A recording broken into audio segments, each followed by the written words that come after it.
Pit. Okay, naputol. Pito. 8.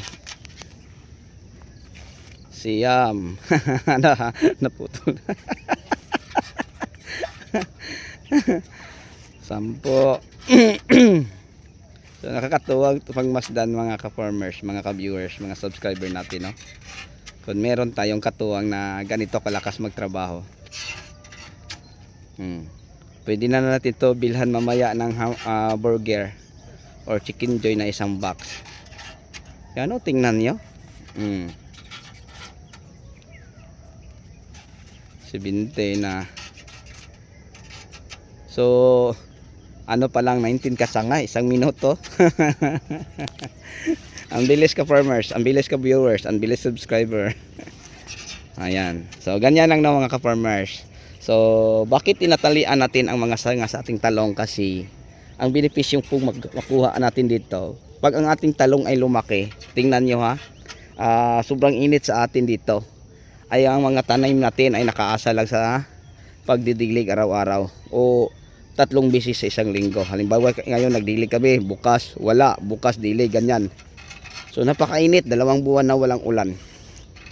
So pag hindi natin tatalian ang mga sanga, mahihirapan tayong dumaan kahit sobrang layo pa ang ating plantation. Nasa 2.5 meters to simula dyan, no? Papunta dyan. Alam nyo po kung bakit, kasi taniman po dati to ng ating ampalaya. Kaya malayo ang distance. Tapos ang ating wala pang 4 na buwan ganito nakatangkad. Sobra pang init. Kung sa tag-ulan to mga ka-farmers, yung 7 feet natin ang taas ng ating tie wire na naka-install, ito 7 feet ang taas nito. Ito kaya ding abutin lagpas pa dyan, no? Yung mga 5 months lagpas na dyan. Yung pinutol natin 5 months pa lang kapin, pinutol na kasi sobrang tangkad na po siya. So bakit tinatalian natin ang sanga? Para pagdaan natin mag-harvest, hindi tayo mahirapan. Pagdilig ng mga fertilizer para sa ating tanim na talong, hindi tayo mahirapan. At saka yung sa pag-spray, okay. So hindi tayo mahihirapan kasi ang pag-spray, pailalim ng dahon pataas, ganyan din mga ka-farmers. Kasi ang talong, pag halimbawa ito'y mapapasukan po ng mga feasting insekto, hirap din i-control dahil sa malapad nila na dahon. Tapos malamig ang ilalim. Okay, so sana po sa ating kwentuhan at sa ating demo kung paano magtali ng mga sanga ng talong gamit ang Atlas Plat1 ay meron na kayong natutunan kung paano. So share ko lang po sa inyo ang ating gamit pang tali na Atlas Plat1. Kung tanungin nyo ako kung saan mo mabibili, Available na po siya no sa online. So pwede nyo i-search ang Atlas Flat Twine 10,000 yard, may 5,000 yards. So maganda ang 10,000 yards mga ka-farmers. Kasi mataas, matagal maubos. So yung ganito kalawak na taniman natin, simula dyan, papunta dyan, hanggang dyan, mga 6 lang, pwede na. Matagal na yung maubos kasi 10,000 yard. Imagine. So ganyan siya haba. So matagal siyang maubos. So mabibili po siya sa halagang may to 20, may to 40, depende siguro no sa layo kung saan kayo. Kung malapit lang kayo, magadepende lang ang presyo. So doon po niyo mabibili. Okay, so yun lang siguro bago tayo magtapos sa ating kwentuhan at saka sa pagbahagi ng kunting kaalaman sa pagtatali sa tanga ng mga talong gamit ang Atlas Flat Twine. Mega love shout out uli sa ating mga subscribers, sa ating mga audience, sa ating mga viewers, share at commentator. Kung ang video na to ay nakakatulong pa sa inyo, paki-like, comment, share. At saka kung kasakang hindi pa nakapag-subscribe or bagong viewers natin, pa-subscribe naman kung pwede lang po. Kung meron mong kayong ipapagawang video, paki-comment na lang para sa next content para mai-upload natin. So yun po siguro no. So ulitin ko, from Luzon, Visayas at Mindanao, pati sa abroad at ibang bansa, sa lahat kong mga viewers, subscribers, share at commentator, sa inyong walang sawang pagsuporta at pagtuloy na nanonood sa ating video. Maraming salamat po muli. God bless at mabuhay po tayong lahat. Hanggang tingin na lang. Maraming salamat. Happy watching. Bye bye.